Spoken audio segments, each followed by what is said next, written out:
Too many business owners have forgotten what this business was like pre-COVID, and as a result, a reckoning awaits. In the next 24 to 36 months, we'll witness a sobering reality check for many companies. However, these cycles always provide opportunities on the way up, as well as on the way back to more normal conditions. Now is a time to quickly determine who you are going to be in the post-COVID landscape. Are you going to be proactive or are you going to be reactive?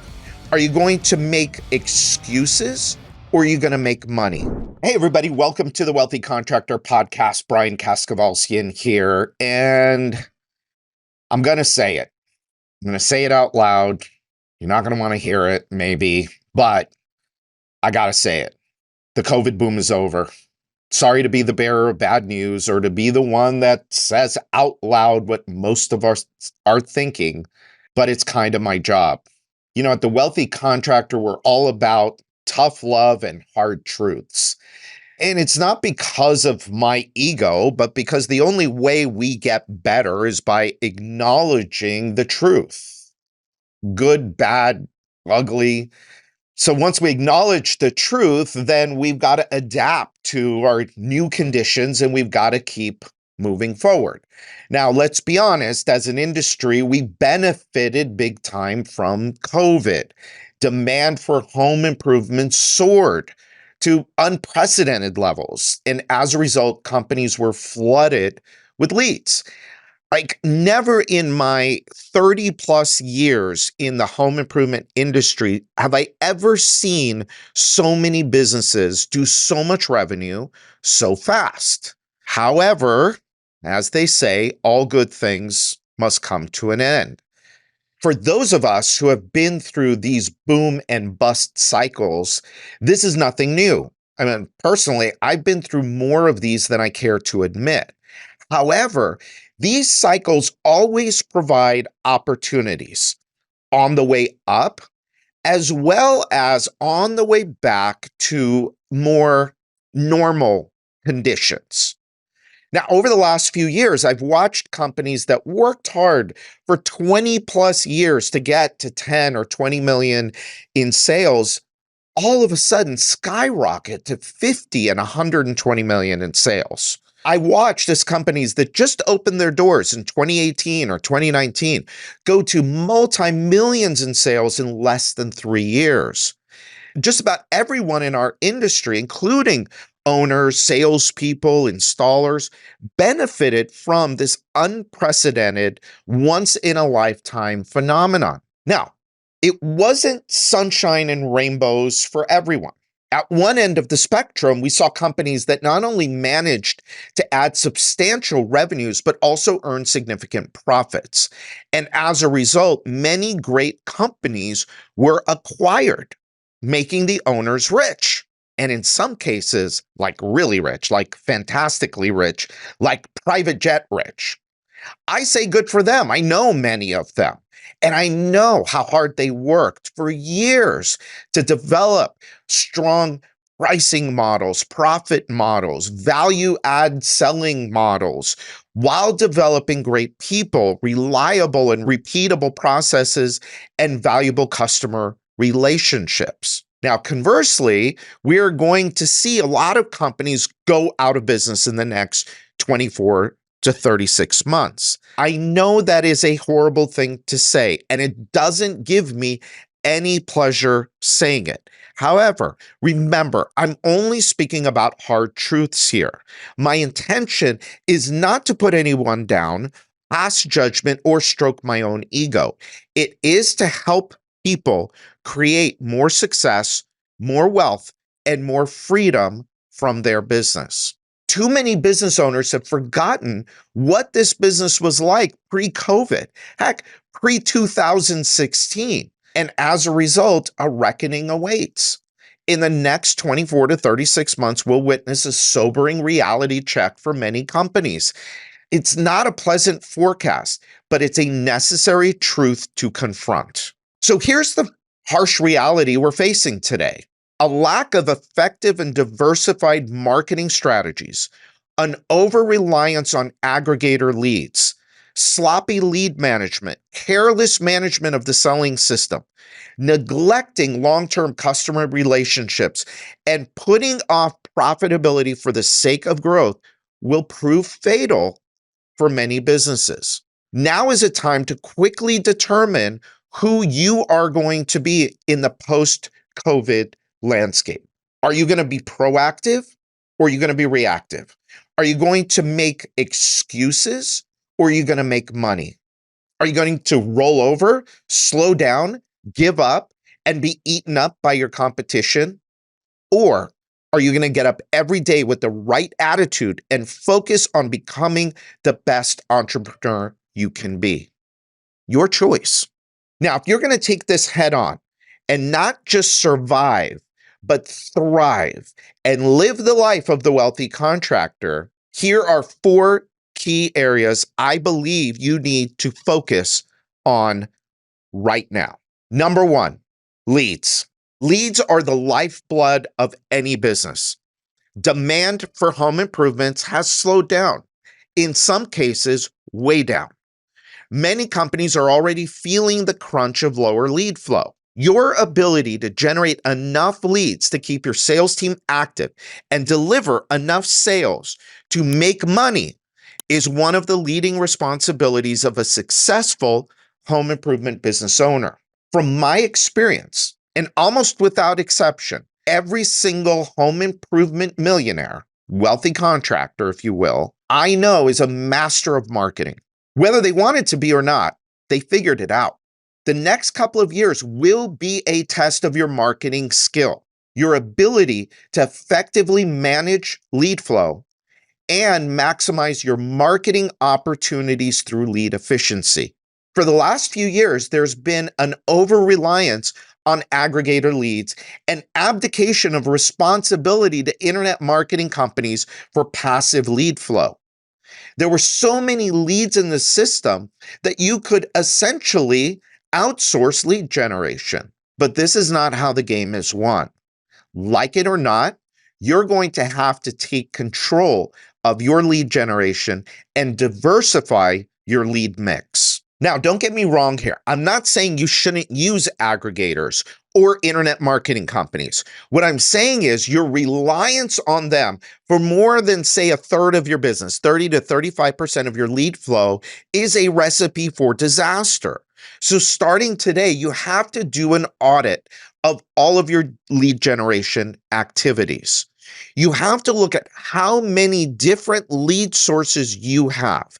Generally, the more you have, the better.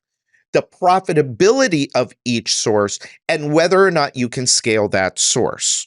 So, how many lead sources do you have? What is the profitability of each of those lead sources?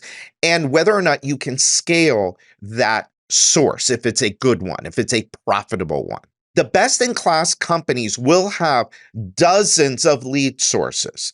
In fact, my friend and Success Society success coach, Charlie Gandell, urges companies to push themselves to get 20% of their lead flow from new sources each and every year. Now, today, if you're relying on less than 5 lead sources, you are potentially going to run into trouble if it hasn't found you already. Now, I have a map that lists over 60 different lead sources that I'll give you access to at the end of this episode. But you're going to have to start testing different avenues of lead generation, like direct mail, print, events, and more. You are going to have to think about how you are going to manufacture leads yourself every single day rather than relying on others to deliver them to you. Now, along with diversifying your lead generation, you're going to have to manage each and every lead with an iron fist. During the COVID boom, it is incredible to me how sloppy many got with lead management. But that's what happens when there's an overabundance of leads. As lead costs escalate, you can't afford to mismanage any leads. Every single lead matters. You can no longer afford to be complacent or passive. Appointments must be masterfully set by trained representatives. Speed to lead is the name of the game here.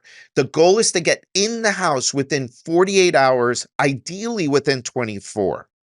In addition, best in class companies make it clear to their salespeople that the house owns the lead. And in most cases, they get one shot at selling it. And then it goes back to the house for follow up and recovery. It is shocking to me how many companies do not have a recovery or rehash process in place for unsold leads. You may have gotten away with that in recent years, but not going forward. Today, you have to make the most of every single lead. So that's number one, lead attraction. Number two, lead conversion. The health of our US economy is nowhere near where it was just a few short years ago. Disposable income is being eaten up by runaway inflation. Personal savings has fallen to the lowest levels in years. Credit card debt is higher than it's ever been. Interest rates are through the roof, and loan defaults are at an all-time high. Not to mention, we're in a presidential election year. I'm no expert in economics, but I think it's going to get worse before it gets better. Now, even if someone in Washington starts to intelligently deal with this death spiral economy, it won't be like a switch from bad to good. No, the US economy is a monster, and it could take a year or more to right this ship. So all of us have to be prepared for potentially turbulent, definitely uncertain, and possibly recessionary times ahead. It may not sound like it, but there is a silver lining. Most people can't afford to move. So if they have a job, decent credit, and payback ability, they will continue improving their homes. As company owners start losing control over their businesses, you will hear a lot of companies complaining about market conditions. Owners will blame their people, the lack of leads, the lead providers, tire kicker customers, and competition for their woes. What they don't realize is that it's time to put on their big boy pants and look to the only place that can actually make a difference in their results. Yup, the mirror. In my book, The 7 Secrets to Becoming a Wealthy Contractor, secret number 2 is about taking responsibility for every outcome in our lives and not allowing blame or excuses to rule our world. Never will that be more important than right now. None of us have any control over the decisions made in Washington, interest rates or inflation. However, what we do have control over is our attitude and our effort. Regardless of what is happening with the broader economy, the wealthy contractor will choose not to participate in negativity, and they will run their own race. So just like every lead matters, every sales opportunity matters too. And because we can't afford to squander any sales opportunities, the wealthy contractor will get to work making sure they are maximizing every sales opportunity. Every wealthy contractor I know uses a value added step selling system that is meticulously crafted, expertly trained, and relentlessly managed. In most cases, they'll ask for the order on the first visit. And look, you may have gotten away with email estimates or going back a second time or a third time in the last few years, but no more. Today, you can't afford to have salespeople that are inexperienced, poorly trained, too timid to ask for the order, or lack the professionalism and dedication required for success. I've always said that you should think of your sales team as if they were a winning NBA team. And just like the operation of an NBA team, regular training, practice, role playing, accountability, and mindset work must become an integral part of your company culture. As the leader of your organization, it is up to you to set the standards that the rest of the team plays by. If you allow lazy, complacent behavior, it will show up in your bottom line. You may have gotten away with it in the past few years, but no longer. Today, you must hold every department and every person in your organization accountable to results, including yourself. Additionally, financing is used to help customers afford their projects. The majority of Americans make major purchases on a payment plan. By not offering this option in every sales opportunity, you are leaving a considerable amount of money on the table. Make no mistake, sales are getting harder to make and harder to keep. So you must use every tool available to you to make jobs affordable for your clients while preserving your profit margins. Best in class companies offer financing on every job and will ultimately finance between 60 and 70% of their jobs.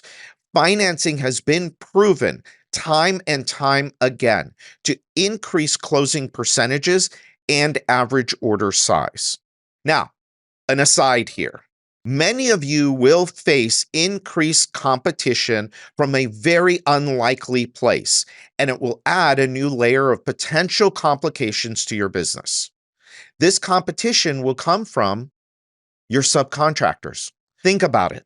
They've been so busy over the last 5 years, depending on you for work, that they haven't had to go out and look for work for themselves. But now that you've slowed down, they need to eat too. So some will set up shop and start to compete against you. The threat here is they don't have the overhead you do, they don't have the sophistication you do, and as a result, they will compete in the only area they can. Yep, price. You will lose sales because of price, and this will hurt. As a wealthy contractor, you are going to have to increase your levels of sophistication and the value you provide to your customers. Social proof, clear statement of value, differentiation from everyone else in the market, and a deep understanding of your customers' real needs will help you overcome the price game. Again, every sales opportunity counts. And the only way to beat low priced competitors is by telling a superior story. So, one, lead generation, two, lead conversion. Number three, delivery on your promise. For years, I've talked about the importance of customer experience and relationships. And every time we have a boom time like this, many companies will ignore and neglect their customers to focus on just driving new, more. Then, what invariably happens is when leads start to slow down, companies will start to desperately reach out to their past customers trolling for work. This works sometimes, but more often than not, if you've ignored your customers for 9 months or more, they've likely forgotten who you are and will be unresponsive to your requests. To make matters worse, you'll start to find out about some of your customers having likely already done projects you could have done, but instead they did it with your competitors. And it's not because you didn't do a good job or because they aren't loyal. No, they're just busy. And it's not their job to stay in touch with you. It's your job to make sure they never forget who you are. So starting today, just like every lead counts and every sales opportunity counts, so does every customer count. If you don't have a customer relationship marketing program in place, better get one in place immediately. Now, my company, G4 Marketing, we talk about the 4 pillars of relationship marketing. So if you want to do this right, here are your 4 pillars. They are appreciation, feedback, and reviews. 3 is a referral process and program. And number 4 is keeping in touch to stay top of mind. Now, very quickly, this starts with the customer experience. Every job is an opportunity for you to create a raving fan. And that begins with the customer's experience with your people and the process you put them through. Communication throughout the entire process is key. You have to make sure your people understand the importance of being polite, respectful, and clean when dealing with a client, and especially when you're in your customer's home. Once the job is completed, you want to show your appreciation and say thank you. Send a gift, a handwritten thank you card, something that helps you stand out. Obviously, you'll ask for reviews. As a rule of thumb, you want to get at least a third of your customers leaving you a 5-star review on Google. But obviously, the higher this number, the better. Next, you want to introduce them to your referral program and constantly be reminding them about it. One of the biggest challenges, one of the biggest issues I see with referral programs is that they only last a day or two. So you've done the job and you say to the customer, oh, hey, by the way, we have a referral program. You may even have like a one sheet or a brochure or something. You hand it to them in the closing job package. Well, what happens with that closing job package? Yeah, it gets filed away or it gets thrown away, either in the square file box or the round file box. And so if that's what you're relying on to get referrals, I'm sorry, but that ain't enough. You've got to constantly be reminding people about who you are, the solutions you provide, and why they should continue to work with you. Now, that goes in line with the last piece, which is staying in touch, to stay top of mind with your customers. Now, at G4, we use email, we use direct mail, we send out informational, relationship building emails, not always asking for more money. Now, the ultimate in customer retention and engagement is a company newsletter. To me, this is the tool that most companies are missing. And without it, you are potentially leaving a ton of opportunity, a ton of money, and a ton of profits on the table. Now, with a company newsletter, I've always encouraged people to use both an email version. A lot of people cheap out and just say, well, I just want to do an email version. Okay, well, that might work a little bit, but what's going to work better is email and print. Print, mail, stamp, mailbox. People have to pick it up. They have to touch it. They have to interact with it. It's not like email where it can just get thrown out, deleted. Okay, they have to pick it up and they have to look at it. Now, ultimately, the goal here is to put like an iron fence around your customers so that when the opportunity for a referral or another project comes up, you are there top of mind and you get a shot at that business. So there's your first three. Number 4 is about being profit focused. Profit focused. In times of economic contraction, like what we're potentially in right now, cash is king. Profitability reigns supreme. For the last 10 years, I've been screaming from the rooftops about creating a profitable business, not just a big revenue business. I even created an annual event focused entirely on the mechanics of profitability with my good friend Mark Curry from Revelair Home, which, by the way, that workshop is happening in September 10th and 11th, right here in Miami. Too many people in this business still treat profit as an afterthought and as a result accept low and inconsistent profits. They do this, they forego profitability for the sake of growth, but they mistakenly believe that if they just sell enough, that they'll somehow magically start making money. Too many people in this business still treat profit as an afterthought, and as a result, accept low and inconsistent profits. Or worse, mistakenly believe that if they just sell enough, that they'll somehow magically start making money. As I said earlier, over the last 5 years, I've seen companies grow to millions and millions of dollars in revenue at lightning fast speed. And yes, many have made money, but too many have been running the hamster wheel, basically working harder and longer. But when it comes to building cash reserves and real wealth, outside of the business. They've been running in place for 2 or 3 years with not much to show for all of the additional work and headaches and liability. And because we were never really taught how to make money in this business, we've relied on bookkeepers and accountants that are not familiar with the construction industry to give us accurate financial statements. Most don't understand the difference between cash accounting and accrual accounting and don't realize that our businesses must be on accrual in order for us to get accurate financial statements. In a recent survey, I asked business owners how many get a profit and loss and balance sheet by the 15th of each month for the previous month, and nearly 50% said they did not.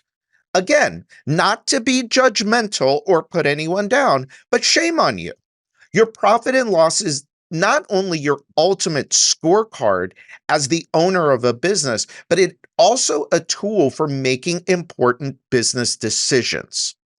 As a result of this focus on just selling more and driving revenue, I hate to say it, but much of the work done over the last 2 or 3 years was done at a gross profit margin that didn't leave enough room for a healthy profit.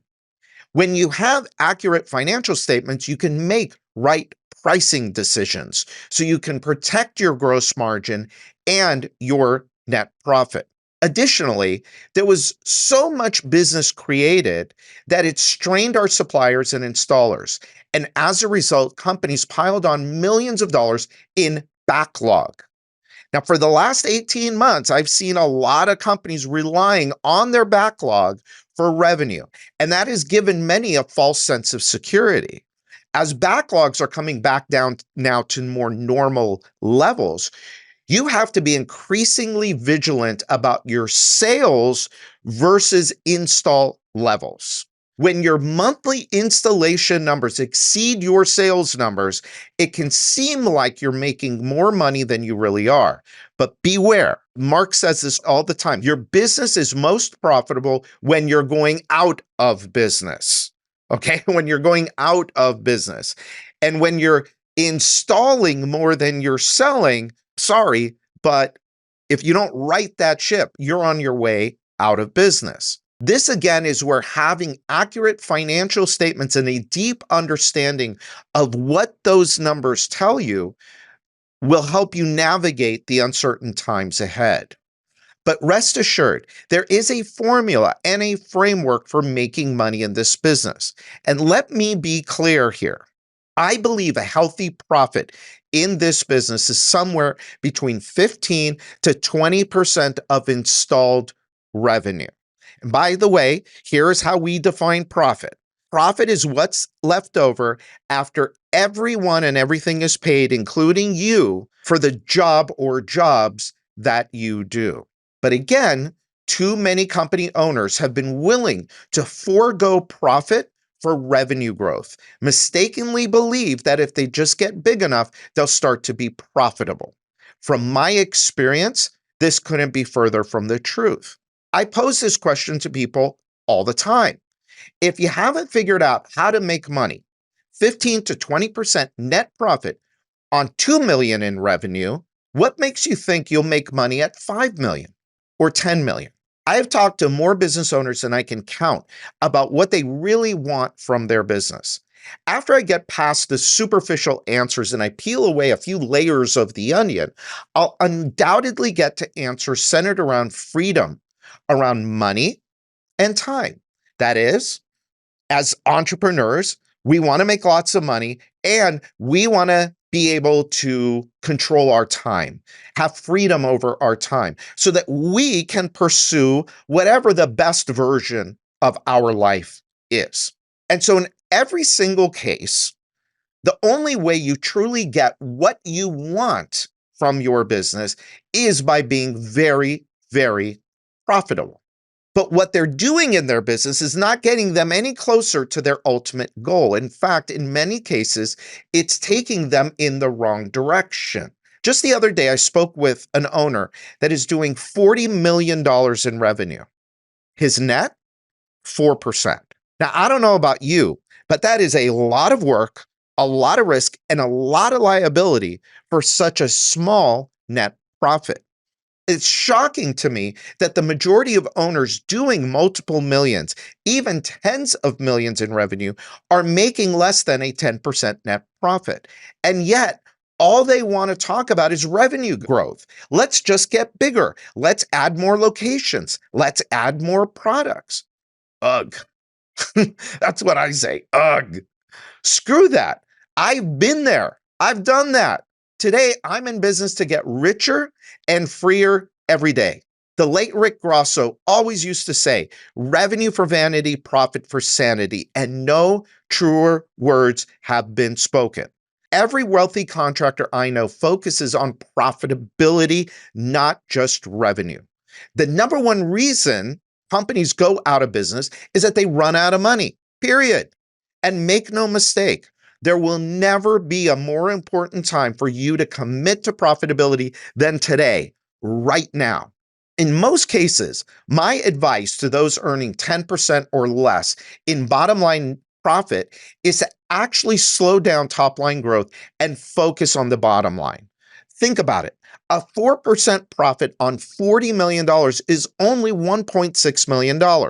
Now, I know what some people will say here.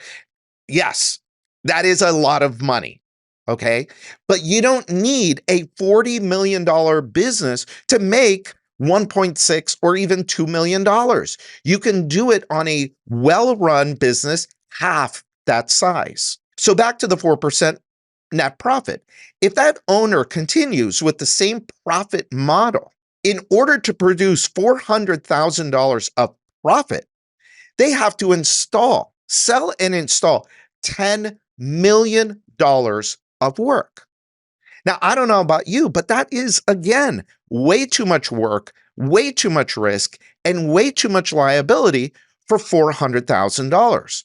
What I'd rather do is figure out, well, why are we only at 4%? And then put in a plan to net 15% on the same revenue or even less revenue. Now, most people don't have a $40 million business. So let's take this down to a $5 million business. 4% is $200,000, but 15% of $4 million is $600,000. Okay. So triple the profit on 25% less revenue, less jobs, less people, less risk, less liability, less headaches. Oh, and by the way, for those of you that are thinking about selling your business, that business, by the way, the $600,000 net business, even though it's only doing $4 million, is much more valuable than the $5 million business that's netting $200,000. Now, some of you will say, well, but wait a minute, Brian, that doesn't make any sense. How can you make more money on less sales?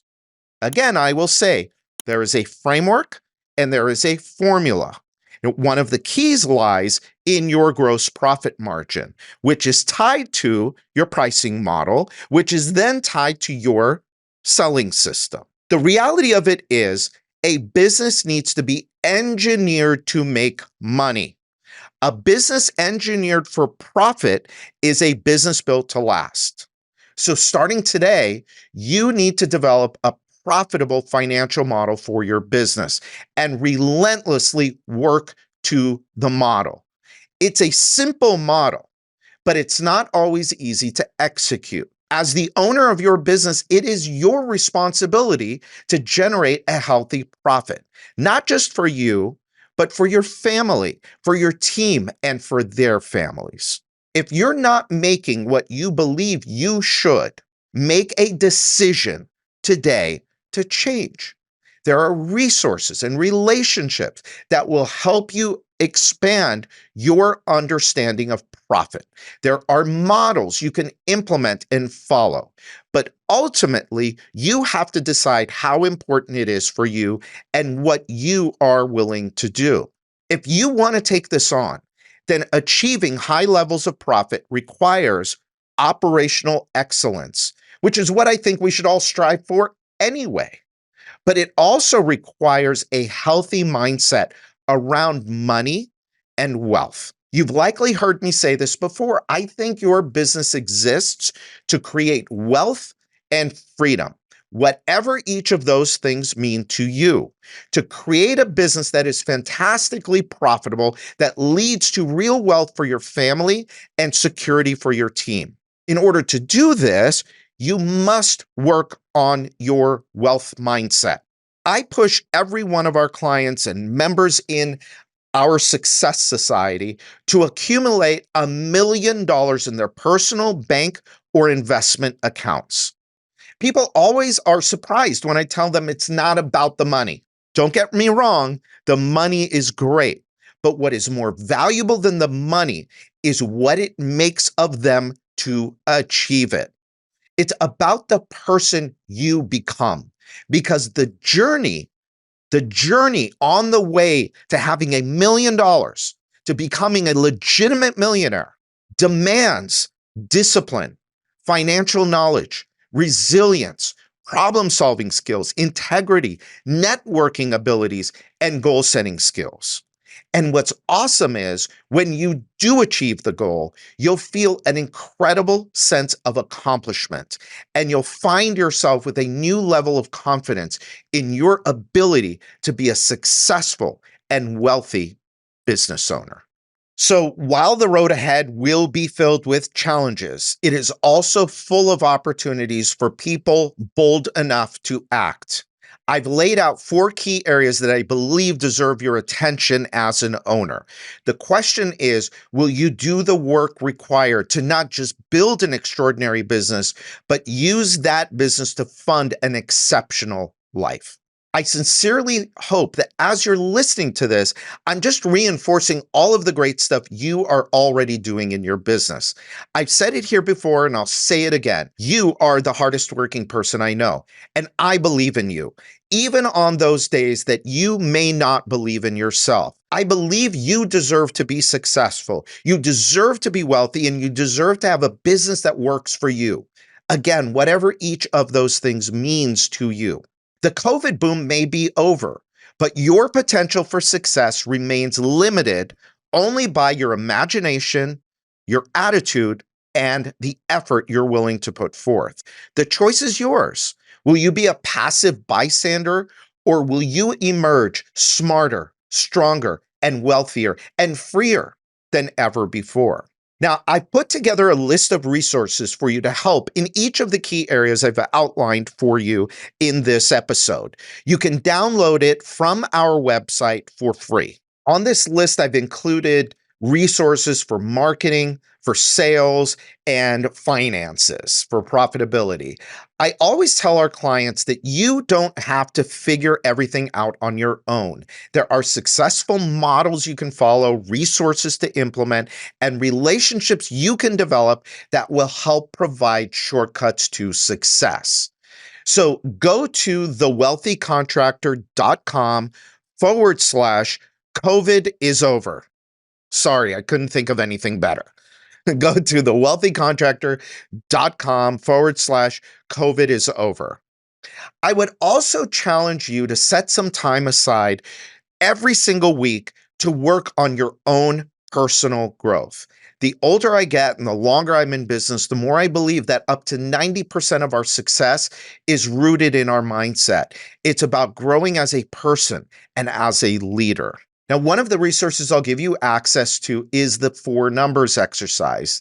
I developed this as a tool for myself years ago to help me get crystal clear on what I wanted to get out of my business financially so I could live my version of my best life. And once I knew how much money I needed, then I was able to focus and go to work every day, convincing myself that the money was not just on its way to me and my family, but that I deserve to become rich. I know it sounds funny, but you really have to work at being rich. Money can only come when you are ready to receive it. That's why I challenge all of our Success Society members to accumulate $1 million. Again, it's not because of the money, but the mental gymnastics required to achieve the goal. Because from my own experience, once you get past those initial mental gymnastics and prove to yourself that you are worthy and that you can do it, a whole new world will open up for you. Too many people are stuck in the same thinking from yesterday and last week and last year, even the same thinking from 20 years ago. And they wonder why they can't or they haven't got ahead. From my experience, it is because they haven't done the most important work of all, which is to work on themselves. So I hope this has been helpful. I hope this was valuable for you. And we're here for you. If you need anything, just go to thewealthycontractor.com. We've got a bunch of resources there. Reach out to us. We're happy to help. We have the Profit Workshop coming up. Accelerate is happening in February of 2025. We've got our Success Society. There's a lot going on over here and a lot of resources available to you. Many of them are free or at no charge. And so I wish you all the best. Put your head down, get to work. We'll all get through this together. This is a great opportunity for the right people. Take advantage of it now.